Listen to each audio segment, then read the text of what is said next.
Pues buenas a todos. Espero que estéis bien.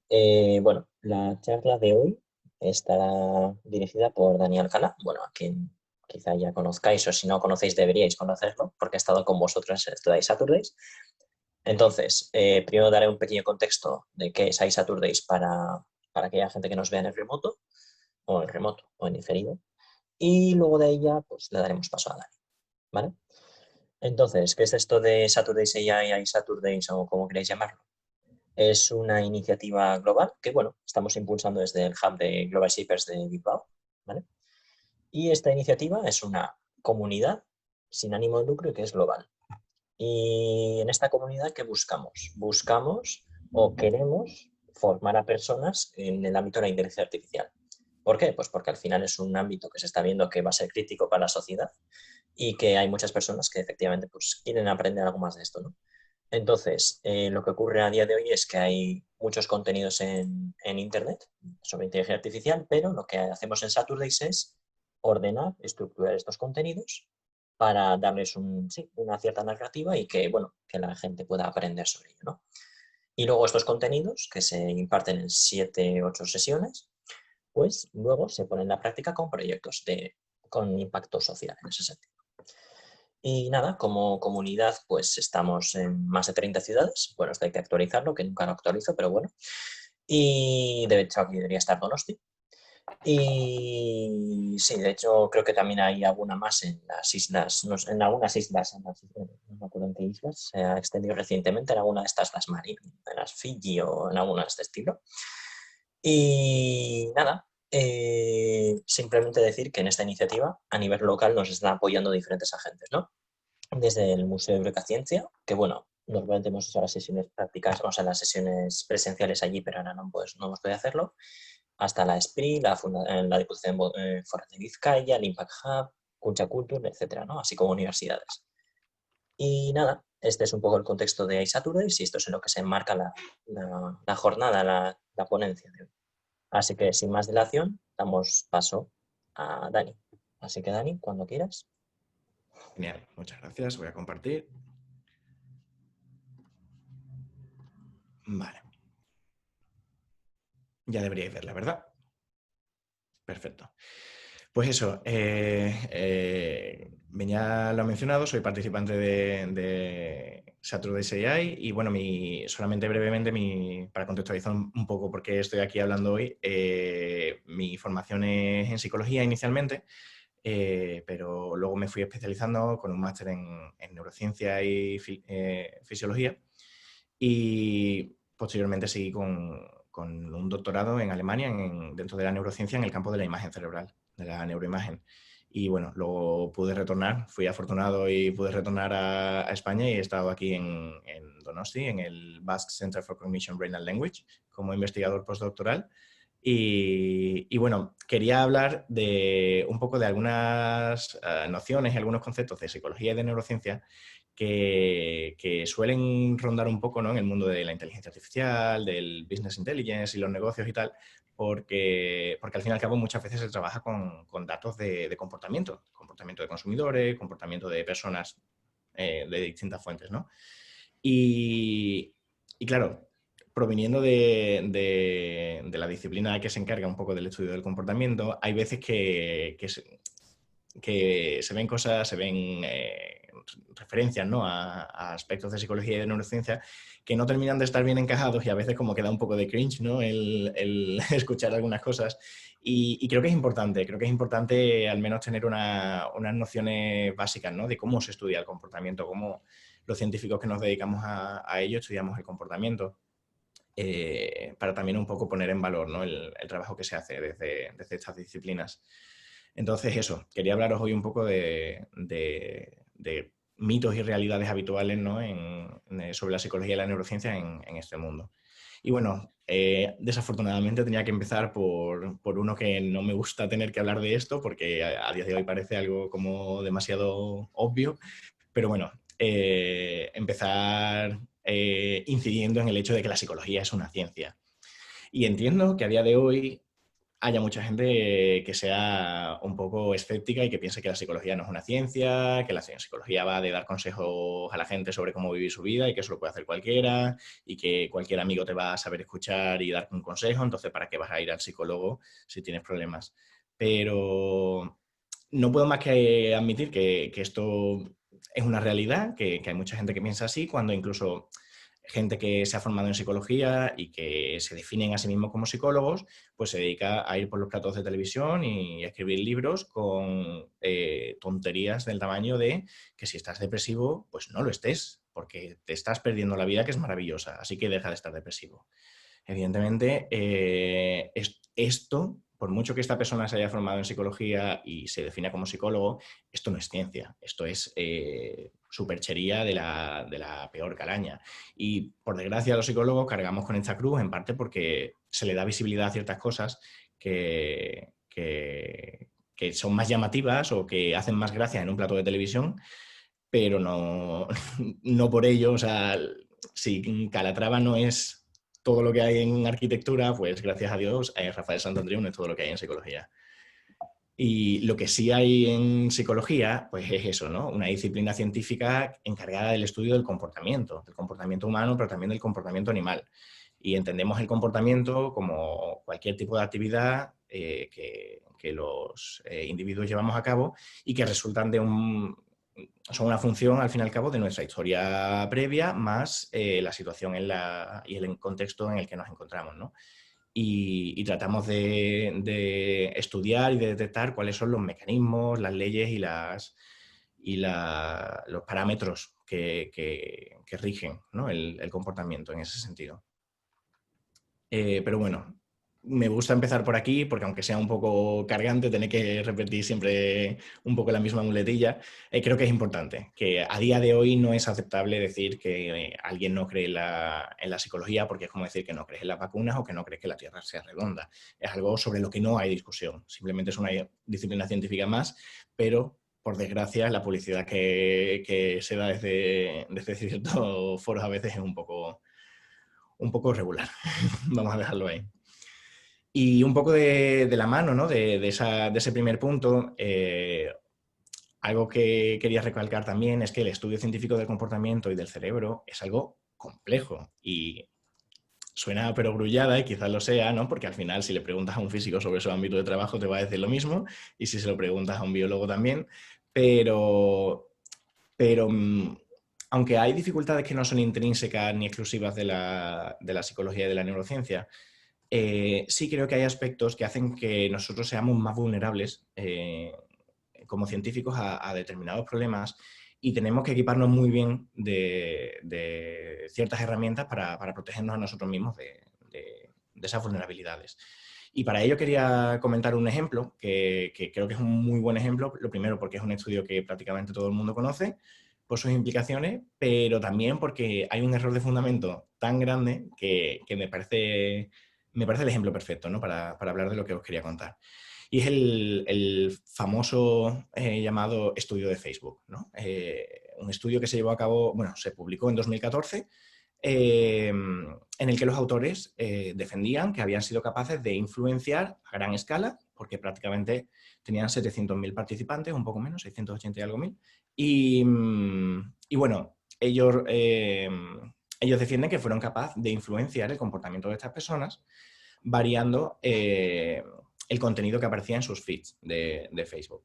Y bueno, más concretamente, ellos hablan de contagio emocional, que es un fenómeno que se estudia en la literatura de psicología, porque no es que ellos crearan contenido nuevo y se lo mostraran a los participantes del estudio, sino que lo que hicieron fue manipular con qué frecuencia les aparecería contenido de sus propios contactos, contenido real, pero filtrando un poco en función del contenido emocional de esos posts.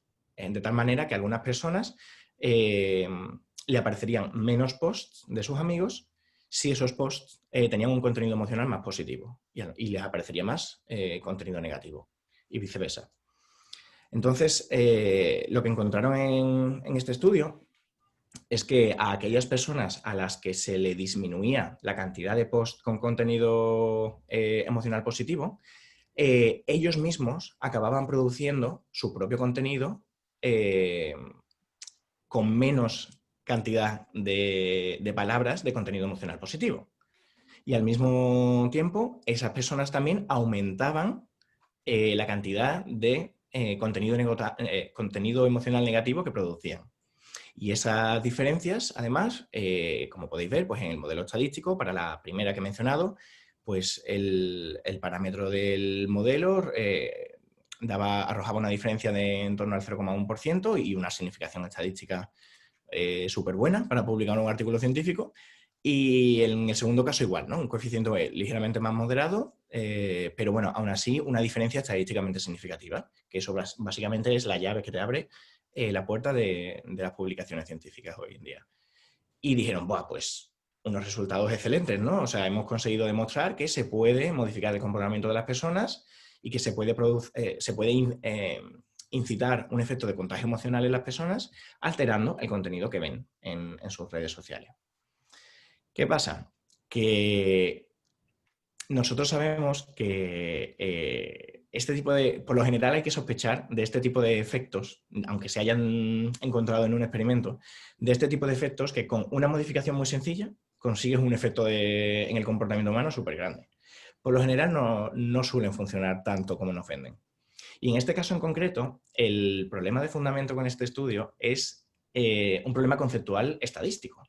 Y me gusta hablar de esto porque la gente no lo sabe y cuando entras en la carrera de estadística pensando a lo mejor eso, que te vas a encontrar cómo dar consejos a la gente para que mejoren su vida, lo que te encuentras es estadística, biología y un montón de contenido que nadie anticipaba antes de entrar. Y especialmente la estadística y la metodología son fundamentales porque son las herramientas que tenemos para protegernos, como decía antes, a nosotros mismos de cometer este tipo de errores, ¿no? Aquí la diferencia entre esos dos grupos, ¿no? Entre el grupo al que se le modificaba el feed de su Facebook y el que no, esa diferencia es estadísticamente significativa, pero más que probablemente porque la significación estadística está muy influenciada por el tamaño muestral. Y en el caso de Facebook, como he dicho antes, teníamos casi 700.000 participantes en el estudio. Con ese tamaño de muestra, prácticamente cualquier diferencia, cualquier medida que tú tomes, incluso si tomas altura, incluso si no hay diferencia real, tú vas a encontrar una diferencia estadísticamente significativa, porque siempre, junto con nuestra señal, tenemos ruido asociado, porque ninguna medición es perfecta. Y con un tamaño muestral muy grande, tú vas a ser capaz de encontrar diferencias estadísticamente significativas, aunque sea exclusivamente en el ruido, no en la señal.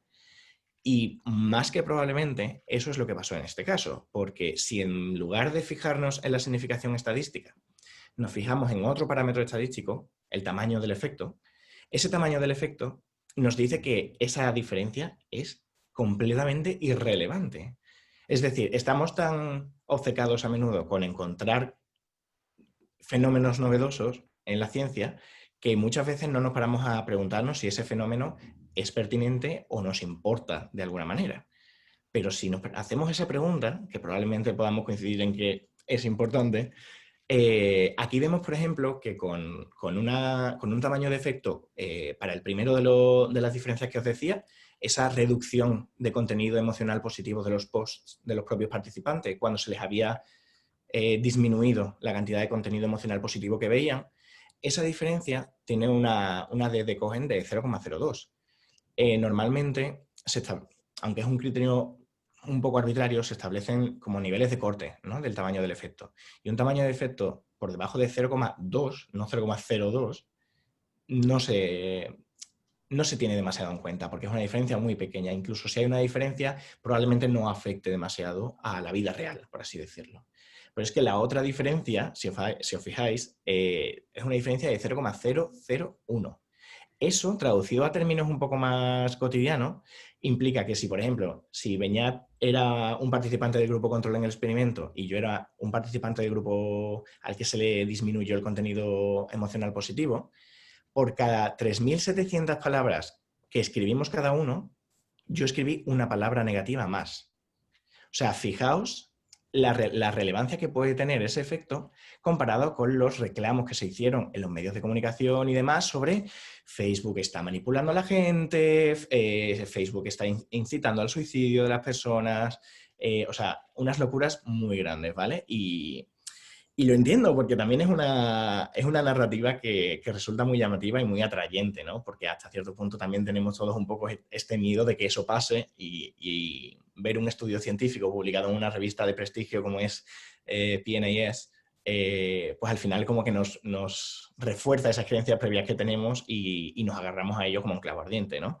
Pero es importante que sepamos que cuando pasa en general en la ciencia, pero en psicología y en neurociencia especialmente sufrimos un poco de esto, tenemos que saber muy bien qué parámetros estadísticos utilizamos, qué herramientas estadísticas utilizamos, para qué cosa, porque es muy fácil engañarse a uno mismo si no las dominamos. Y en este caso, por ejemplo, una lección muy importante es que el nivel de significación estadística no te da ninguna información sobre la importancia para la vida real de los resultados que has obtenido. Para profundizar un poco más en esa complejidad de la que os hablaba, de la psicología y la neurociencia, me gusta hablar de ellas en conjunto porque prácticamente no se pueden diferenciar psicología y neurociencia, viven juntas. En ambas disciplinas científicas tenemos muchísimos temas de investigación y que abarcan lo que llamamos muchísimos niveles explicativos. Y os explico a qué me refiero con eso. Dentro de las posibles preguntas que yo me puedo hacer sobre el comportamiento humano y sobre el funcionamiento del cerebro y sobre la relación entre ambos, digamos que podríamos agruparlas en distintas categorías, ¿no? En distintas clases de preguntas que nos hacemos. Y las organizaciones internacionales se han esforzado mucho por establecer un poco de orden, ¿no? en este sentido y establecer como, en plan, vale, vamos a ponerle nombre y apellido a esas categorías para que sepamos también incluso comunicarnos entre nosotros. Y digamos que a nivel de investigación, el mayor nivel de acuerdo actual está en este sistema de clasificación que llamamos criterios de ámbito de investigación. Y bueno, pues establecemos como distintas, lo que llamamos dominios, ¿no? Distintas categorías de preguntas que podemos hacernos y que además esas propias preguntas que podemos hacernos podemos estudiarlas de distintas formas. Podemos estudiar cómo la genética afecta a ese tema de investigación, cómo a nivel molecular distintas sustancias pueden interaccionar en nuestro cuerpo y alterar esos procesos, esos mecanismos, cómo nuestras células procesan ese tipo de información, cómo distintos circuitos de células, de neuronas en nuestro caso, se coordinan entre ellas para producir computaciones de más alto nivel, cómo la fisiología de nuestro cuerpo, distintos sistemas trabajan de forma conjunta para llevar a cabo distintas funciones, cómo eso altera nuestro comportamiento en sociedad, individual, y cómo eso incluso afecta o influye en la forma en la que nosotros pensamos acerca de nuestro propio comportamiento. Y todo eso además está a su vez influenciado por distintas variables de nuestro contexto, pero también distintas variables de nuestro desarrollo como seres humanos. O sea que con esto podría plantear probablemente decenas o cientos de miles de preguntas de investigación, afinando si lo que a mí me interesa es estudiar cómo durante el desarrollo embrionario ciertas células afecta tal o pascual. O sea, al final tienes muchas combinaciones posibles y eso hace que llegar a conocer un fenómeno, como podríamos decir el aprendizaje o el lenguaje, es algo muy complejo que requiere de la acción más o menos coordinada de probablemente cientos o incluso miles de investigadores repartidos por todo el mundo. Entonces, a veces parece que no avanzamos mucho en nuestra comprensión del cerebro y yo no sé por qué a todo el mundo le encanta decir que no sabemos nada del cerebro cuando si estudias psicología y neurociencia te vas a hartar de estudiar cosas del cerebro. Pero es que es difícil integrar toda esta información e integrarla de una forma coherente, entendiendo no solo cada nivel, sino también los saltos y las relaciones entre distintos niveles. Y otro aspecto que además es importante, que incide no solo en la complejidad del problema, sino en cómo podemos dar respuestas a estos problemas, es un problema grande de medida que tenemos, ¿no? Y es que no es lo mismo, como comprenderéis, tomar medidas de unidades físicas bastante objetivables, como pueden ser la temperatura, la distancia o cualquier otra medida física que os imaginéis, que podemos llegar a un acuerdo internacional en nuestra unidad de medida y a partir de ahí, de forma sistemática, todos usarla, sino que cuando hablamos de comportamiento y del funcionamiento del cerebro, empezamos a encontrar un poco lagunas, ¿no? Porque no es tan fácil aferrarse a medidas 100% objetivables. Uno de esos temas que despierta como muchísimas ampollas, incluso dentro de la psicología, pero que también se ve mucho ahora en la era del Big Data y tal, es la medida de la inteligencia. Porque es una medida que tenemos ya aproximadamente 100 años de historia con ella y que, bueno, como que hay muchos instrumentos validados, ¿no? Entonces es relativamente fácil que incluso en procesos de selección laboral o en muchos ámbitos de la vida te llegues a encontrar con un test de inteligencia, ¿no? Entonces, si somos capaces de digitalizar toda esa información, probablemente podemos hacer cosas muy chulas con Big Data. Pero, ¿qué pasa? Que en sí el concepto de inteligencia es un poco complejo, porque ha ido variando a lo largo de la historia de la psicología y es verdad que a día de hoy en la comunidad científica internacional hay bastante consenso en considerar que la inteligencia es una capacidad general para básicamente adaptarse al medio y aprender del medio en el que nos desenvolvemos. Es decir, que no se habla de aprendizaje educativo escolar formal, no se habla de estudiar libros de memoria, sino que eso, hablamos de una capacidad genérica que básicamente nos ayuda a desenvolvernos en nuestro entorno de la forma más adaptativa posible. Pero la inteligencia, por desgracia, y como decía, incluso dentro de la propia psicología, tiene una fama muy mala. Y tiene sentido, porque las mediciones de la inteligencia se desarrollaron en el siglo pasado, originalmente durante los periodos de guerra, para ser capaces de medir, evaluar y hacer un triaje de los soldados. De tal manera que podías saber a qué persona le podías poner al mando de un batallón y a qué persona mejor ponerlo igual en primera fila para ser el primero en enfrentarse a las balas, ¿no? Evidentemente eso, junto con también durante la Segunda Guerra Mundial, muchas personas utilizaron las medidas de la inteligencia para hacer defensa de argumentos bastante eugenésicos, no científicos, que a día de hoy rechazamos evidentemente de pleno, ¿no? sobre la valía y la validez de ciertos grupos de personas por encima de otros, y eso ha afectado mucho, ¿no? a la reputación de la propia disciplina. Pero la medida de la inteligencia, de hecho, es una de las medidas, sino la medida más interesante y más robusta que tenemos en psicología. Os he puesto aquí un diagrama en el que podéis ver que en psicología hacemos muchos análisis de lo que llamamos análisis factoriales, en los que cogemos un concepto que sabemos que está un poco ambiguamente definido e intentamos encontrar estructuras subyacentes, de la misma forma en la que, por ejemplo, hacemos con las técnicas de clustering en el ámbito del machine learning.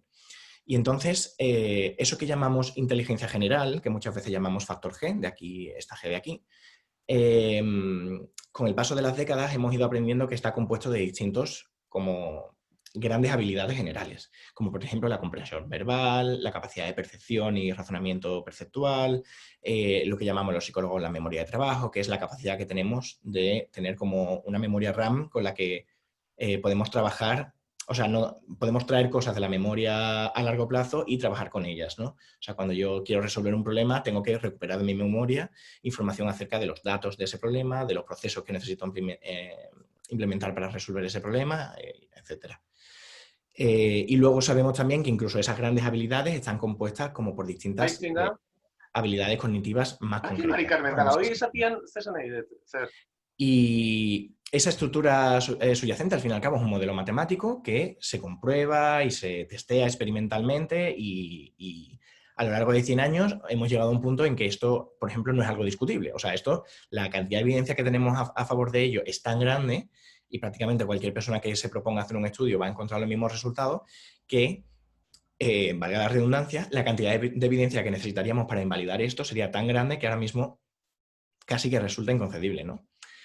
Y además, como os decía, la medida de la inteligencia es una variable tremendamente útil porque sirve como predictora de muchísimas cosas en la vida. Antes de explicar el por qué, os quería contar, porque también hay un poco de mito acerca de la distribución de la inteligencia y del cociente intelectual, El cociente intelectual sería ese resumen de la inteligencia como habilidad general, que tiene todas esas distintas habilidades por debajo, y nosotros forzamos que la medida de la inteligencia tenga una media de 100 puntos y que la desviación típica de esa medida tenga sea una desviación típica de 10 puntos, ¿vale? Porque eso nos ayuda a ordenar a nivel poblacional dónde se sitúa cada individuo, ¿no? Y, lógicamente, cuanto más te alejes de la media, más infrecuente es encontrarse ese tipo de individuos. De tal forma que podemos utilizar lo que conocemos de la distribución normal para decir, vale, pues sabemos que si una persona puntúa 130, tiene al 97,8% de la población por debajo en esa puntuación. Y nos ayuda como a ordenar un poco, ¿no?, la información sobre la inteligencia general. Y como os decía, esa puntuación del cociente intelectual, que a día de hoy sigue siendo una medida tremendamente poderosa y tremendamente predictiva, con un valor muy grande predictivo, nos ayuda, por ejemplo, a predecir cosas tan variadas como la esperanza de vida. Sabemos que el cociente intelectual es un gran predictor de la esperanza de vida de una persona. Evidentemente, damos por sentado que no hay una relación causal entre tener una inteligencia general más grande y evitar la muerte, sino que probablemente hay una relación bastante compleja y bastante indirecta con otras variables de nuestro funcionamiento en sociedad que nos facilitan que, si tenemos más recursos para aprender del medio y para adaptarnos al medio, acabaremos acumulando esperanza de vida, por así decirlo. Acabaremos atrayendo hacia nosotros factores protectores que nos permitan llevar una vida más sana y más longeva. También sirve, por ejemplo, como predictor de el éxito en la vida medido de distintas formas. Medido, por ejemplo, a nivel del salario que recibes, la educación que recibes, el tipo de trabajo que desempeñas. De nuevo, es una medida indirecta y una medida que hay que saber poner un poco entre comillas también, ¿no? Pero es curioso que una medida, o sea, que tengamos una medida que tiene tan mala fama cuando resulta un predictor de éxito, por ejemplo, laboral, muchísimo mejor que la mayoría de cosas que se preguntan en una entrevista de trabajo. Bueno, quería contaros un poco más de cosas, pero igual ya me he excedido un poco de tiempo con la inteligencia, pero si queréis puedo contaros luego un poco algunas curiosidades más. Pero bueno, hablando también de medidas, otra cosa que suele salir mucho en el ámbito de los negocios y que ves muchas veces, incluso en tutoriales de Machine Learning, es fácil encontrar datasets sobre esto, está la medida de la personalidad. Y de nuevo es un poco complejo y un poco, no sé cómo llamarlo, ¿no? Pero como que genera un poco de ampollas el estudio de la personalidad, porque a nadie le gusta sentirse como etiquetado y categorizado, ¿no?, en cajoncitos. Pero es verdad que también con los mismos modelos matemáticos que os comentaba antes, se ha llegado a un nivel de validez y de fiabilidad de este tipo de mediciones que es casi incontestable. O sea, tenemos una evidencia grandísima de que podemos detectar y podemos medir con una validez y una fiabilidad bastante alta lo que podemos llamar como tendencias de comportamiento de cada individuo en base a ciertos criterios. ¿Qué significa tendencia y por qué he puesto el énfasis en esa palabra? Significa que si tú a mí mañana me presentas un problema, conociendo mi personalidad, no puedes saber lo que voy a hacer yo, porque no estamos hablando de variables determinísticas, sino de variables estocásticas, de un fenómeno en el que con mayor probabilidad, por mi personalidad, yo responderé de esta forma, pero también hay una probabilidad de que responda de esta forma B, C o D. O sea que no podemos tampoco pensar y caer un poco en la ciencia ficción, ¿no?, de decir, buah, es que si saben nuestra inteligencia, nuestro código genético, nuestra personalidad y tal, es que básicamente, bueno, pues probablemente muchos hemos visto Westworld y, y hemos visto el miedo un poco de la sociedad general hacia una sociedad en la que nos pueden controlar con este tipo de información, ¿no? En ningún caso sabríamos de antemano qué va a hacer mañana una persona ante una determinada situación, porque eso no es un fenómeno determinístico, sino estocástico.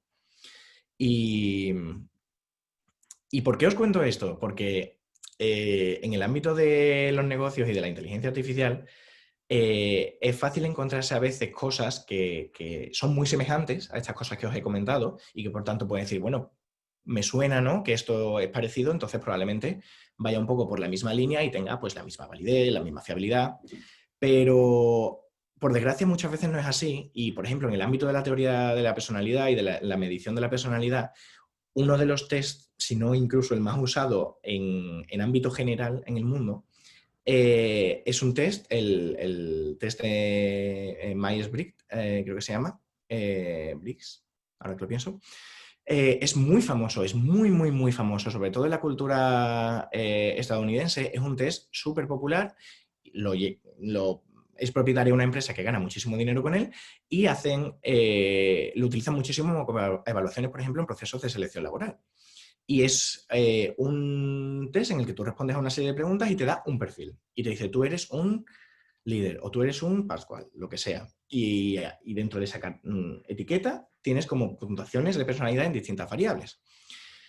¿Qué pasa? Que este test en particular, a nivel teórico, proviene de ideas establecidas a principios del siglo XX que no están fundamentadas en ningún tipo de ciencia empírica ni apoyo experimental, sino que fueron ideas que a Jung, uno de las personas más famosas de la historia de la psicología, pero que no tiene una relevancia como científico del comportamiento, sino más bien como ideólogo, por así decirlo, del pasado de la psicología,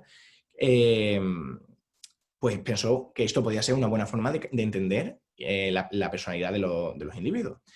Pero a día de hoy sabemos que este tipo de pruebas, la teoría en la que se basa no es buena, no es una teoría que haya sobrevivido bien al paso del tiempo, porque básicamente cualquier experimento que hagamos y cualquier medición que hagamos no se adapta bien a lo que predeciría a esa teoría. Luego también sabemos que no es una medida fiable. Las medidas que os decía antes, por ejemplo, es muy típico encontrar lo que muchas veces se llama el modelo Ocean de personalidad, que en psicología llamamos el modelo de los 5 grandes. Esa medida tiene una fiabilidad enorme. Si te la toman con 5 años y te la toman con 20 y te la toman con 40, la, la, el resultado que te da el test es tremendamente parecido, varía muy poco. Este test, por ejemplo, si te lo tomas ahora y lo tomas en un mes, ha variado muchísimo y te va a dar distintos perfiles de personalidad. Y salvo que tengas un problema de salud mental muy grave, no creo que hayas cambiado de personalidad tanto en un mes. De la misma manera, la validez, es decir, este test está midiendo lo que dice que está midiendo, está bastante claro que no lo es, no es una medida válida, porque cuando intentas hacer eso, predicciones sobre el comportamiento de las personas basadas en las puntuaciones que te da, falla estrepitosamente en comparación con otras medidas robustas, empíricas, que sí han sobrevivido a ese tipo de prueba, ¿no?, por así decirlo. Ni siquiera es, además, una medida que sea comprensiva, porque hay aspectos de la personalidad que miden otras teorías de la personalidad y otros test que esta no lo mide. Y encima de eso, sabemos que cuando se ha intentado hacer esa misma comparación que os decía antes y utilizar estas puntuaciones como predictores del éxito laboral, de la esperanza de vida y tal, no funcionan como predictores. Con lo cual, es una medida que no nos sirve para nada y, sin embargo, es de las más usadas en el mundo. Y probablemente por esa incomprensión por parte de la sociedad, con todo el sentido del mundo, y gran parte es culpa nuestra de los psicólogos, pero por toda esa incomprensión que hay en la sociedad de lo que es la psicología como ciencia, más allá de la palabrería y de la superchería. Otra cosa que quería comentaros, con otro ejemplo que probablemente también os suena, es que siempre hay que pensar que cuando nos exponemos a situaciones, noticias, charlas, lo que sea, sobre cuestiones relacionadas con la psicología y la neurociencia, siempre hay que pensar que uno de los aspectos más básicos de esta ciencia es el aprendizaje.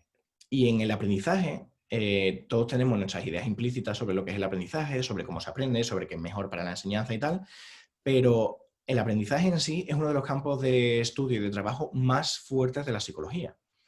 Y quería poneros el ejemplo de que se habla muy a menudo y incluso muy recientemente, por ejemplo, ha habido documentales sobre esto incluso, la relación y las semejanzas y las diferencias entre los trastornos de adicción al juego y las máquinas tragaperras y la relación que tenemos con las redes sociales, la tecnología y el uso que hacemos de ello.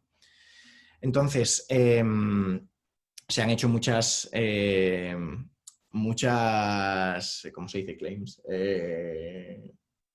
Se han hecho muchos reclamos de los parecidos, ¿no? De las semejanzas entre ambas cosas, pero cuando estudias científicamente ambas, te das cuenta de que en realidad hay algunas cosas parecidas, pero por lo general hay muchísimas diferencias que nos hacen tener mucho cuidado con ese tipo de reclamos y que nos hacen plantear, por ejemplo, cómo intervenir a una persona que pueda tener un problema de salud mental derivado del juego y derivado de las redes sociales de forma totalmente distinta.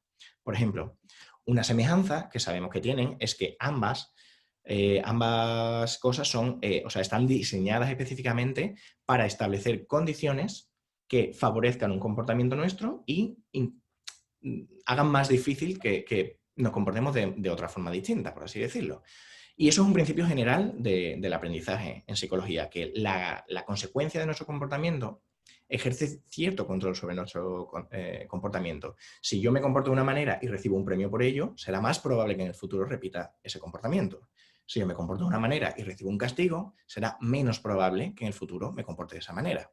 Y ese mecanismo general del aprendizaje es una ley universal de las poquitas que tenemos en psicología, que sabemos que se cumple sí o sí.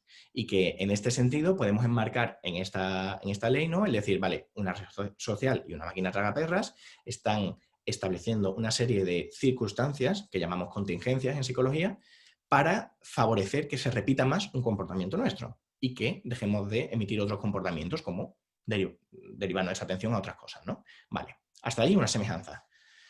Pues prácticamente ahí se acaban las semejanzas. Y cuando nos ponemos a entrar un poco más al detalle dentro de ese gran concepto de aprendizaje, vemos que, por ejemplo, el tipo de circunstancias, el tipo de contingencia que establece en cada una es distinta. Una máquina tragaperra, por ejemplo, establece lo que llamamos en psicología un programa de refuerzamiento de razón aleatoria. Esto significa básicamente que cada vez, pensad en una tirada de una máquina tragaperra como un ensayo, ¿vale? En el ensayo 1 teníamos una probabilidad de ganar. Pues la probabilidad de ganar en el ensayo 2 es completamente independiente de la probabilidad de ganar en el ensayo 1. Todos son eventos estadísticamente independientes. De tal manera que nosotros de ninguna manera podemos aprender a jugar a la máquina tragaperra, por mucho que creamos que sí, porque son eventos estadísticamente independientes. En redes sociales, sin embargo, no son eventos estadísticamente independientes.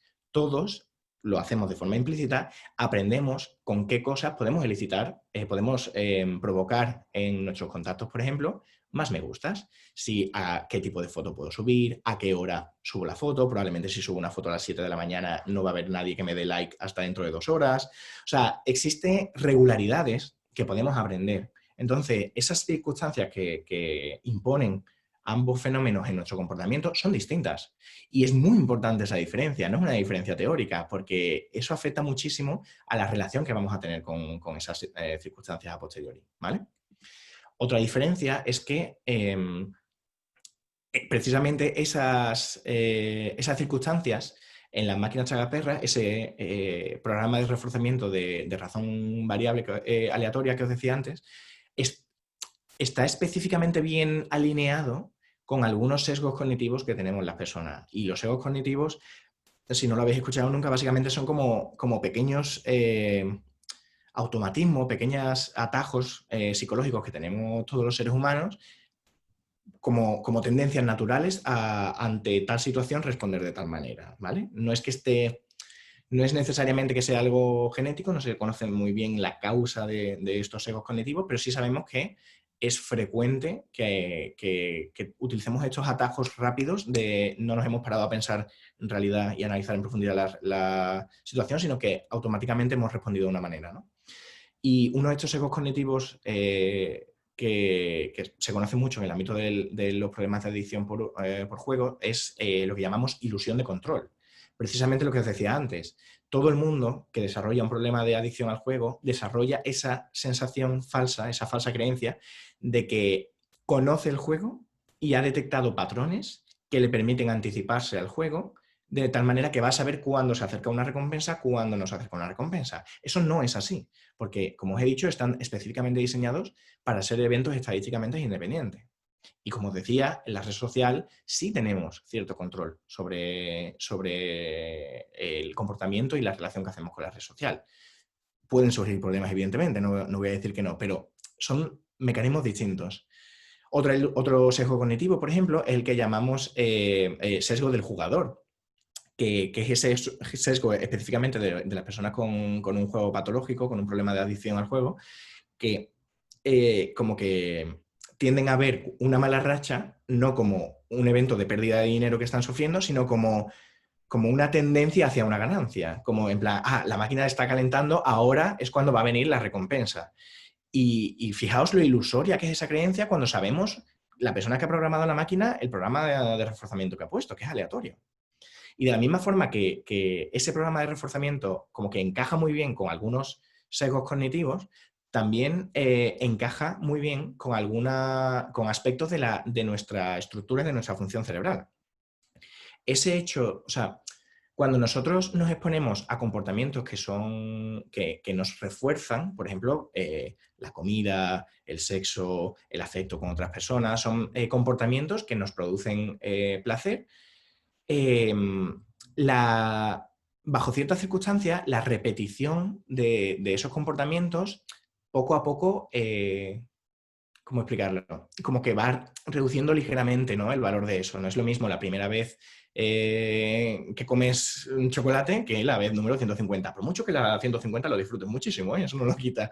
Pero digamos que el valor en sí va cambiando, ¿no?, y poco a poco se va reduciendo. Eso es porque se hace predecible, porque el sistema cerebral encargado de ese placer reforzante de ciertos comportamientos y de ciertas cosas en el mundo, que está basado en la dopamina, ese mecanismo cerebral, a medida que se va repitiendo y repitiendo y repitiendo la exposición a lo que nos da placer, se va reduciendo, por así decirlo, ¿no? Va disminuyendo su actividad. ¿Qué pasa? Que cuando utilizamos un programa de reforzamiento de razón aleatoria, nunca podemos en realidad estar seguros de cuándo va a venir la recompensa. Entonces la recompensa siempre es una sorpresa, siempre tiene una magnitud como la primera vez. Entonces, esto lo que produce es que la respuesta cerebral en este tipo de programas de reforzamiento sea siempre como desmedida, como que no cabría esperar que una respuesta, que un premio de la máquina te genere esta respuesta cuando llevas 20 años jugando a la máquina. Pero eso, digamos que de alguna manera este programa de reforzamiento ha conseguido hacer un bypass de este sistema cerebral y decir, pues siempre vas a tener un montón de respuesta, ¿no? Ojo con lo que voy a decir a continuación, hay que tener cuidado con este tipo de cosas, ¿no? Pero esto también es lo que pasa con el abuso de sustancias, ¿no? Cuando tú tomas una sustancia te hace un efecto X y se activa este circuito del refuerzo y del placer. A medida que vas tomando la misma dosis en el futuro, el efecto que te hace es menor y este circuito va poco a poco disminuyendo su funcionamiento, ¿no?, ante la droga. Entonces cada vez hace falta una cantidad mayor de sustancia para producir el mismo efecto, porque el circuito se va acomodando a eso, por así decirlo. Y no estoy estableciendo una analogía uno a uno con lo que pasa con la adicción al juego, pero están bastante relacionadas, ¿vale? Un par más de cosas. Los programas que se hacen con los juegos de azar tienen lo que se llama esperanza matemática negativa, que es el hecho de que a largo plazo lo que se acumula siempre son pérdidas, no ganancias. O sea, el juego está diseñado para que el largo plazo nunca compense. O sea, más juegas, más te aseguras de que vas a perder, aunque haya variaciones, evidentemente, en el corto plazo.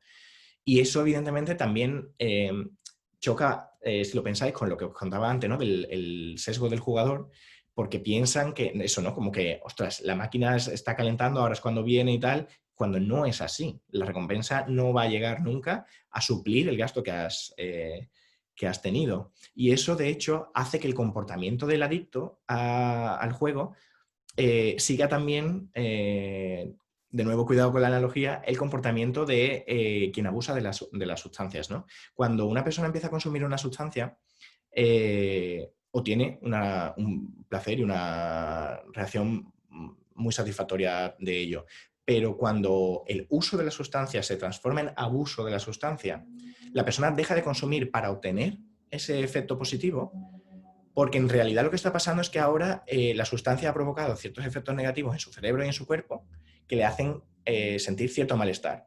Y solo el consumo de forma abusiva de esta sustancia, a veces y por algunos periodos de tiempo, le alivia ese malestar.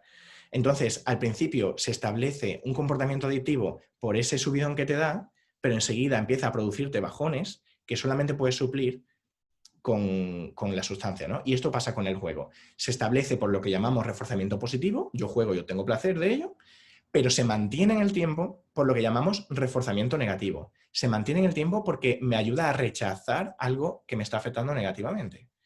Entonces, si os dais cuenta, a poco que nos pongamos a desgranar un poquito la relación entre redes sociales y máquinas tragaperras, te das cuenta de que no es tan así. Y se pueden producir problemas de comportamiento y de estado de ánimo relacionados con un mal uso de las redes sociales, evidentemente. Pero al igual que se pueden producir problemas de salud mental derivados de un mal uso del deporte, del sexo, de cualquier cosa en realidad que nos resulte reforzante, que nos resulte placentera, de las compras. O sea, hay muchísimos problemas de salud mental que vienen derivados de esas cosas, pero no por eso son idénticos a el abuso de cocaína, a un problema de adicción al juego, etcétera, etcétera, ¿vale?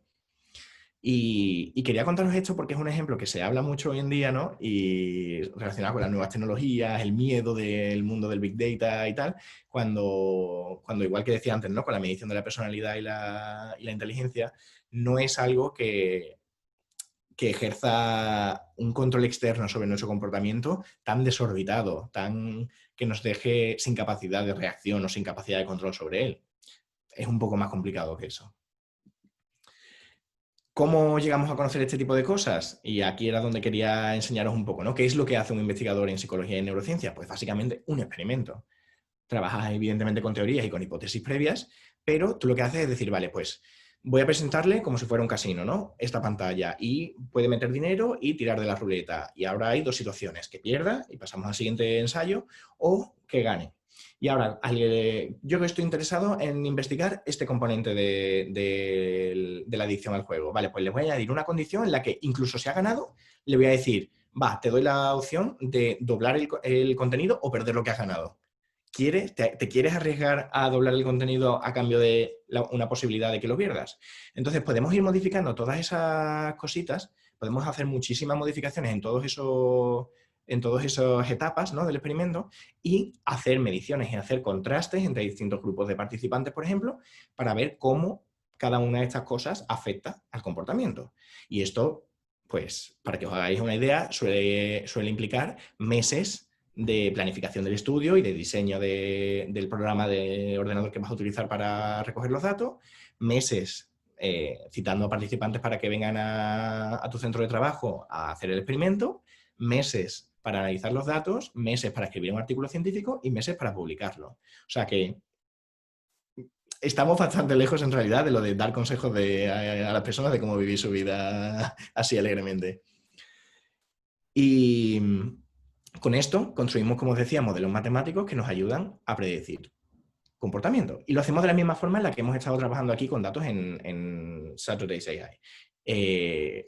Hacemos una prueba con un modelo que tiene buena pinta y vemos cómo de bien se adapta a lo que hemos observado en nuestros datos. Probamos distintos modelos, cada modelo al final te da unas implicaciones sobre el comportamiento y de la misma manera, si tenemos ciertas sospechas sobre la parte teórica, sabemos que podemos como perfilar qué tipo de modelos queremos. O sea que al final es un proceso tremendamente parecido al que hacemos, por ejemplo, cuando hacemos cosas con Machine Learning y tal aquí.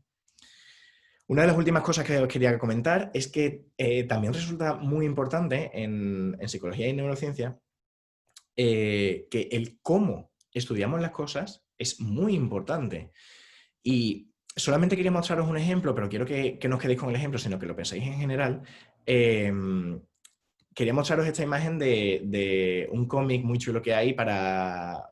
Está orientado al público joven, pero yo se lo recomendaría a todos los adultos que conozco para aprender un poco sobre el cerebro. Se llama Neurocómic. Y fijaos que algo tan sencillo como preguntarte, oye, ¿cuántas partes tiene el cerebro? Porque sabemos cuántas extremidades tenemos, cuántas capas tiene la piel, cuántas capas tiene la retina del ojo. ¿Cuántas partes tiene el cerebro? Bueno, pues es una pregunta que es muy difícil de contestar. Y por eso os quiero contar un poco esta pequeñita historia. Imaginaos con esta imagen del neurocómic que el cerebro, las neuronas en el cerebro son como un bosque y hay distintos tipos de árboles, distintos tipos de plantas.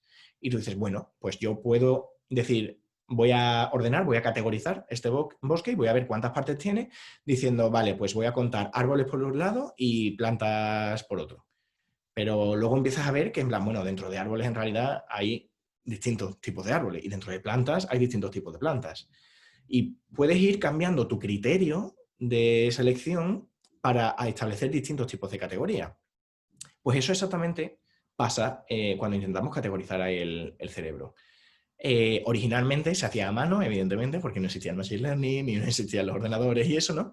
Pero, por ejemplo, esto es una categorización, la primera que tenemos, ¿no? De todo el cerebro en su conjunto, en función de, precisamente, los tipos de neuronas que hay en cada región y de cómo se estructuran entre ellas. Tiene un siglo, más de un siglo, como veis, pero aún así fue un trabajo muy bueno. Y a día de hoy seguimos utilizando bastante esta categorización. Pero claro, a día de hoy tenemos muchas más herramientas. Tenemos clustering, tenemos otro tipo de herramientas no supervisadas que a lo mejor no se basan tanto en machine learning, sino en estadística clásica. Pero sabemos que podemos utilizar una gran diversidad de criterios. Igual que cuando tú haces un clustering y le dices, ¿yo qué quiero? ¿2 grupos? ¿3 grupos? ¿4 grupos? Puedo hacer todo eso. O sea, cada una de esas respuestas numéricamente se puede hacer y puede tener sentido a nivel funcional en función de lo que sepamos de los datos. Pues aquí igual, sabemos que, por ejemplo, incluso una de esas mismas regiones detectadas hace 100 años e identificadas hace 100 años, podemos subdividirla en otras subregiones, por ejemplo, pues en función de qué tipo de sustancias químicas actúan en esa región del cerebro. Entonces, si tú me preguntas, ¿cuántas partes tiene el cerebro? Pues es que te puedo decir, te puedo dar argumentos para decirte, el cerebro tiene 2 partes, tiene 5, tiene 42, tiene 151. O sea, literalmente, en función del criterio que tú utilices, tiene sentido en cierta forma y no tiene sentido en cierta otra forma. Con lo cual, tenemos que acabar aceptando que no hay una respuesta a ese problema.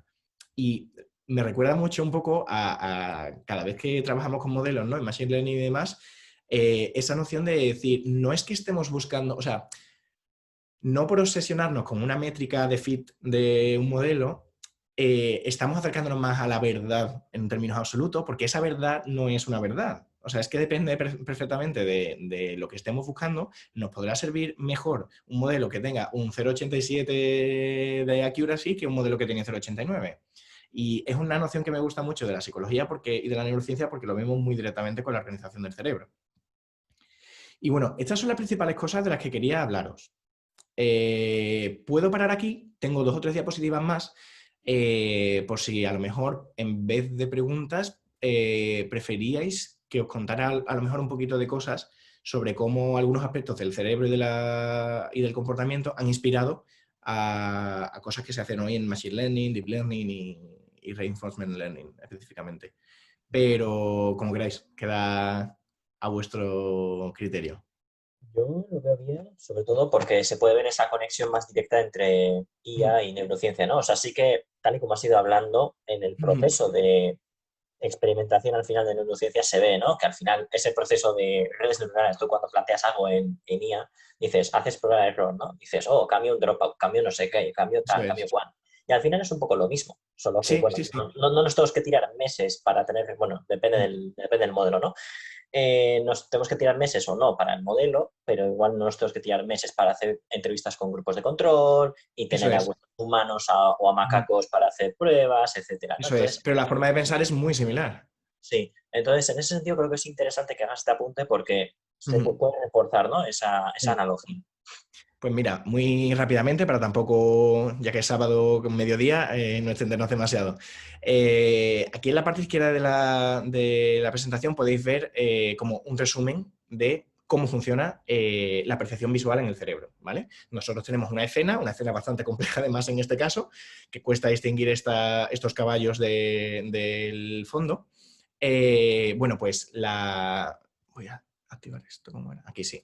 La información que llega a nuestros ojos, a nuestra retina, viaja hacia un núcleo interior que tenemos en el cerebro y que, bueno, que hace ya un poco de procesamiento, pero sobre todo es un poco un relé de información, porque la información tiene que llegar hasta la parte final, justo a la parte posterior de nuestra cabeza, ¿vale?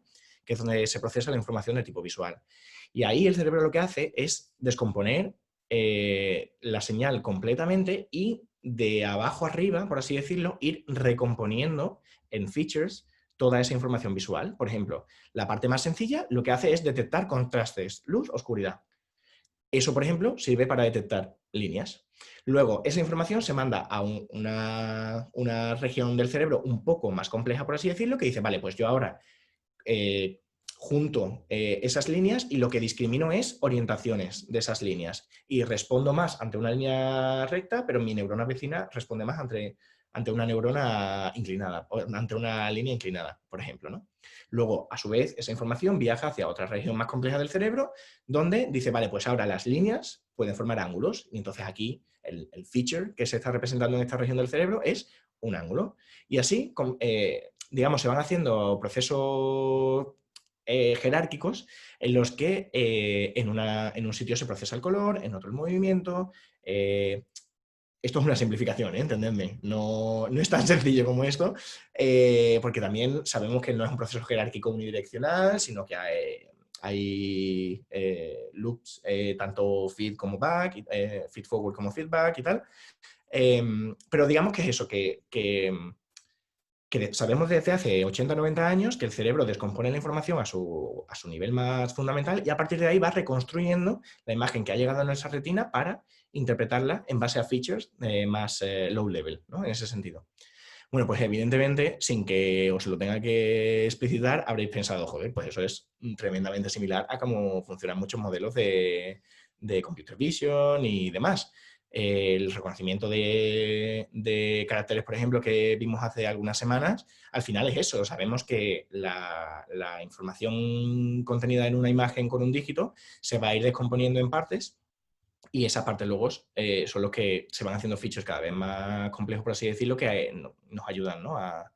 a detectar de forma automatizada el carácter que sea.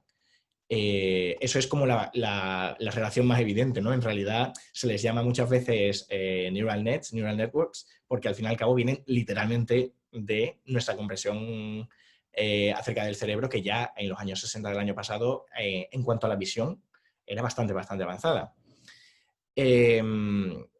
Luego, otro aspecto de la neurociencia que también siempre me ha gustado ver cómo se relacionaba con la inteligencia artificial, porque además yo hice algunas cositas de esto como alumno en la universidad de electrofisiología y es un campo súper chulo. Empieza a haber mucho dataset disponible en abierto, así que os recomiendo que si os gusta el tema del cerebro y tal, busquéis por ahí que podéis encontrar material muy chulo. Nosotros sabemos que cuando se produce un aprendizaje es beneficioso para el individuo que ese aprendizaje no se ¿cómo decirlo?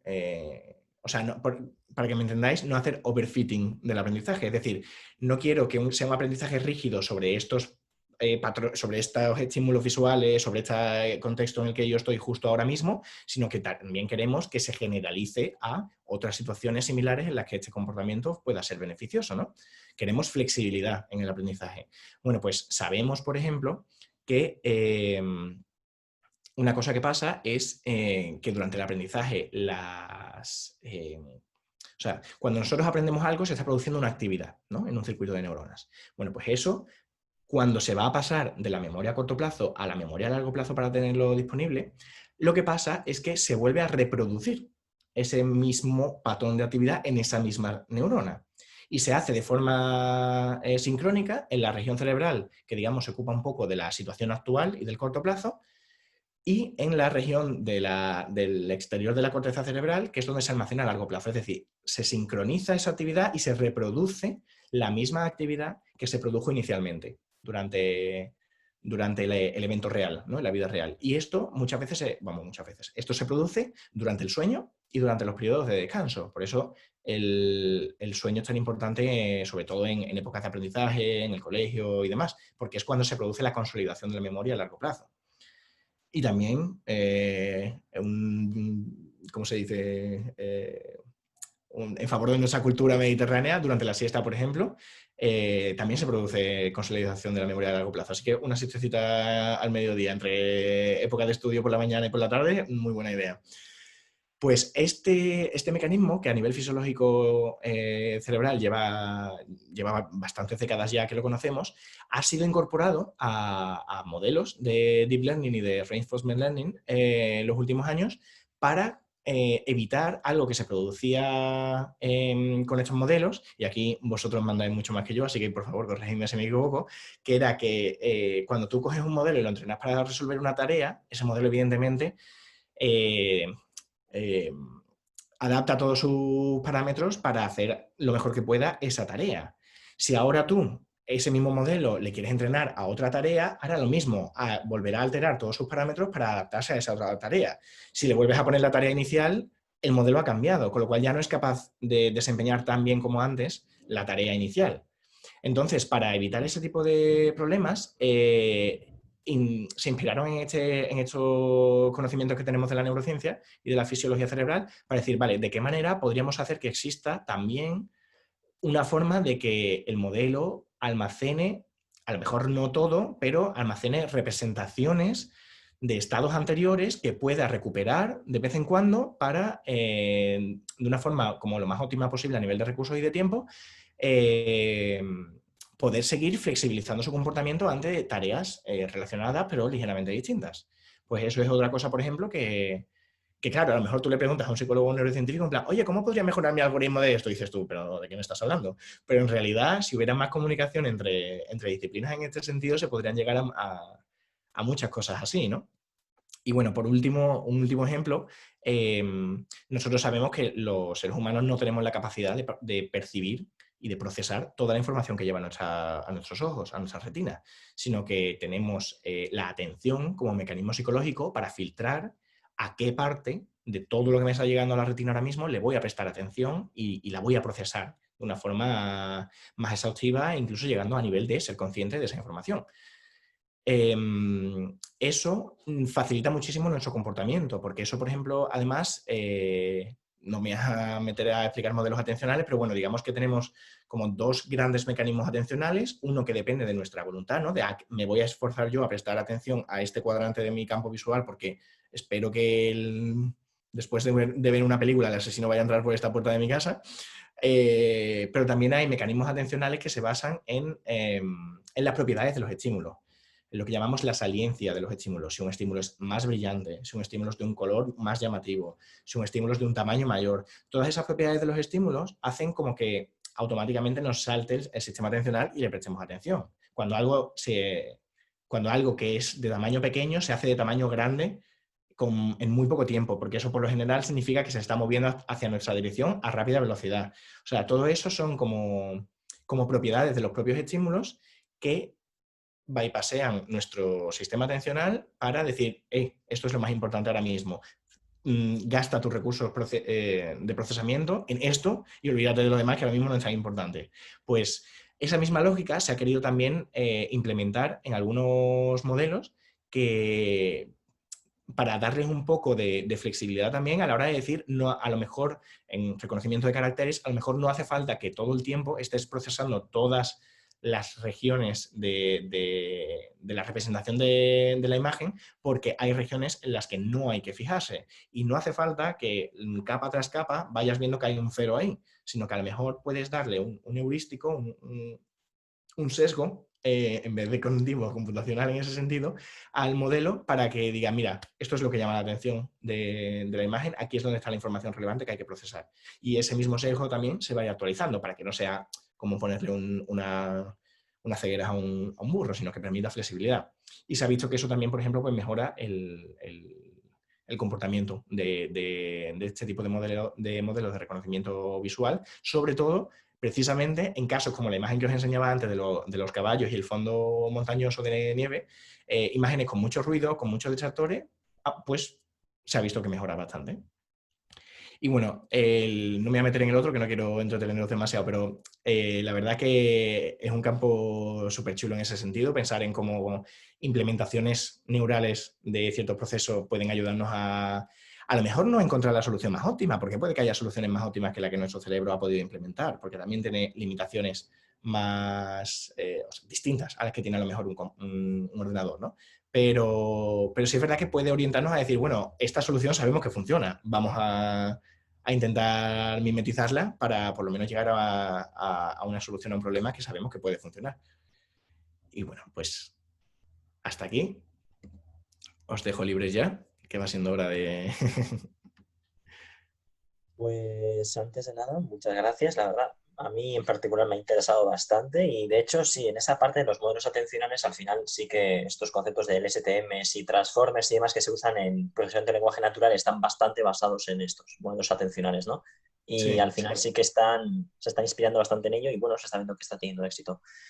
Y luego hay otra cosa que me has destrozado un poco, lo del Myers-Briggs. O sea, porque el TSS de personalidad, que es que en el ámbito de negocio se usa bastante, francamente. sí, sí, sí, Entonces es como muchísimo. que No, lo de tenía. hecho, la percepción que se tiene muchas veces es la contraria, ¿no? O sea, se habla de muchas inteligencias y dice, no, el IQ no sirve de mucho, hay muchas inteligencias y tal, y en cambio lo que se usan son los tests de personalidad, y en concreto en Myers-Briggs, que está súper Sí, y de súper hecho, justo súper hilando con ese generalizado. punto, bueno, antes de nada, si tenéis preguntas o lo que sea, id escribiendo por chat o cuando acabe, pues os cedo palabra. Pero hay una única pregunta, ya por curiosidad. El EQ, el coeficiente emocional, por así decirlo, ¿se ha visto que es un predictor relevante para diferentes cosas o aún no está en proceso de estudio? Porque está como muy en boga ahora mismo, es como Sí, sí, sí, el y indicador. se ha estudiado y es verdad que ofrece resultados, que por lo menos no es algo a científico o pseudocientífico, pero es verdad que una cosa que, por ejemplo, hablo mucho con mis compañeros es que a veces los psicólogos nos esforzamos en, como eso, lo que decía antes, ¿no? En encontrar cosas nuevas, en descubrir cosas nuevas. Y a veces nos olvidamos de cosas que ya conocemos y que hemos descubierto que son tremendamente importantes. O sea, nosotros sabemos que variables, por ejemplo, como los 5 factores de personalidad de esta teoría que os contaba antes, el cociente intelectual, el estatus socioeconómico, ya esos 3 factores explican la mayor cantidad de varianza del comportamiento humano que cualquier efecto pequeñito de estos que nosotros investigamos de, si presento la información de esta manera en vez de esta otra, el procesamiento es mayor, entonces facilita. Sí, eso funciona y es un efecto real, pero aún así influye menos, por así decirlo, en nuestro comportamiento, grosso modo, que factores como eso, pues, inteligencia, personalidad, estatus socioeconómico, crianza, o sea, lo que, por ejemplo, lo que llamamos el estilo de apego de los niños con sus figuras de cuidadores, ¿no? O sea, hay como cosas que son súper básicas y por el hecho de ser súper básicas como que las dejamos ya un poco atrás, como en plan, bueno, eso ya lo sabemos, pero que arrojan una varianza explicada tan grande que casi cualquier cosa que desarrollamos en las últimas décadas en realidad es un detalle, ¿sabes? Entonces, es verdad que o sea, no hay que olvidar luego tampoco el hecho de decir, vale, como comentaba antes, el cociente intelectual es un muy buen predictor de el éxito laboral bajo ciertos criterios de éxito laboral. Otra cosa es que en esos criterios de éxito laboral entraría perfectamente un sociópata que trata a todo el mundo con la punta del pie, pero que cumple a la perfección esos criterios. Pero evidentemente está perjudicando el clima laboral, está a lo mejor destrozando el trabajo de otras personas, con lo cual para el conjunto de la empresa eso es más negativo que positivo, por mucho que haga un trabajo excelente. O sea que uno de los problemas con esto también es el pensar en eso, en plan, vale, el concepto de validez de la medición, ¿no? Al que hacía referencia, ¿es lo que tú estás midiendo de verdad mide lo que crees que está midiendo? ¿O el Claro, instrumento está midiendo otra ahí cosa en realidad?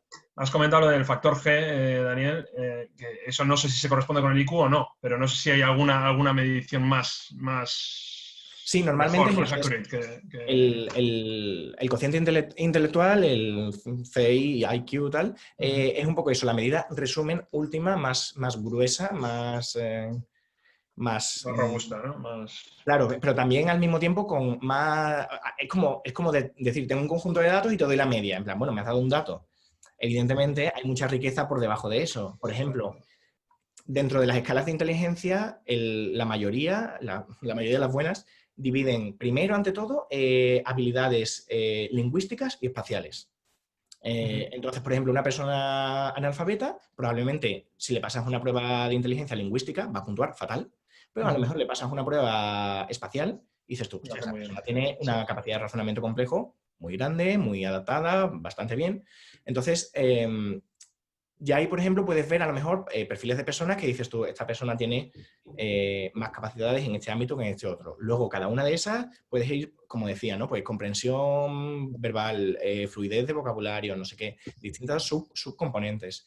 Y eso, el IQ, el cociente intelectual, es ese último medida resumen que nos ayuda también un poco a simplemente, por ejemplo, en investigación, a día de hoy, yo diría que el IQ se utiliza más como medida control que como objetivo de investigación. Del tipo, vale, yo voy a comparar 50 personas de una condición en un experimento y 50 personas de una condición en otro experimento, me tengo que asegurar que son homogéneas, que no hay diferencias existentes entre ellas que puedan explicar luego los resultados de mi experimento. Entonces, es como, vale, pues voy a machearlos en una serie de variables y IQ, por ejemplo, suele ser una de ellas. Vale. Sí, no, está claro que como sector el problema que tenéis es que competís contra gente que viene de pseudociencias o psicología positiva y Sí. os lo tenéis que curar mucho para generar noticias. Sí. Y claro, o sea, si le digo a mi primo, no, la psicología es esto, y le enseño un diagrama de un modelo matemático del comportamiento y le enseño también al otro diciendo cosas guays en la tele, pues evidentemente la atención se la lleva al otro, no me la llevo yo. Sí. Es algo que es difícil de solucionar en ese sentido, ¿no? Pero... Total. Okay. Si tenéis alguna pregunta o lo que sea, podéis desmutearos el micro si queréis, si no, lo damos aquí por terminado. La verdad, muy interesante, Dani. Es que casco, Dani. A vosotros, muchas gracias por invitarme a hablar un poquito de mi libro, como quien dice. A ti por compartirlo. Vale, chicos, pues si no hay más preguntas, damos por abierto el fin de oficialmente.